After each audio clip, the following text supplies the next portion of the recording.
Welcome to my channel. ఈ రోజు పంచాంగం 12 మార్చి 2026 గురువారం. శ్రీ విశ్వావసు నామ సంవత్సరం. ఉత్తరాయణం శిశిర ఋతువు. ఫాల్గుణమాసం కృష్ణపక్షం. సూర్యోదయం ఉదయం 6:30 నుండి సూర్యాస్తమం సాయంత్రం 6:21 వరకు. తిథి నవమి మరుసటి రోజు ఉదయం 6:30 వరకు. తర్వాత దశమి. నక్షత్రం మూల మరుసటి రోజు రాత్రి 12:34 వరకు. తర్వాత పూర్వాషాఢ. సంస్కృత వారం బృహస్పతి వాసరః. యోగం సిద్ధి ఉదయం 9:51 వరకు.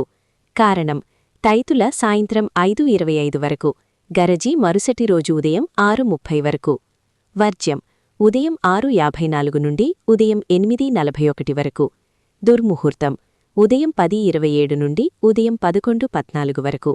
మధ్యాహ్నం 3:11 నుండి మధ్యాహ్నం 3:59 వరకు. రాహుకాలం మధ్యాహ్నం 1:55 నుండి మధ్యాహ్నం 3:23 వరకు. యమగండం ఉదయం 6:30 నుండి ఉదయం 7:59 వరకు. గుళికాకాలం ఉదయం 9:28 నుండి ఉదయం 10:57 వరకు. బ్రహ్మముహూర్తం తెల్లవారుజామున 4:54 నుండి తెల్లవారుజామున 5:42 వరకు. అమృత ఘడియలు సాయంత్రం 5:40 నుండి రాత్రి 7:27 వరకు. అభిజిత్ ముహూర్తం మధ్యాహ్నం 12:02 నుండి మధ్యాహ్నం 12:49 వరకు. For latest updates subscribe my channel. మీకోసం మరిన్ని వీడియోస్ చేస్తాను. Press the bell icon for notification. Thank you for watching.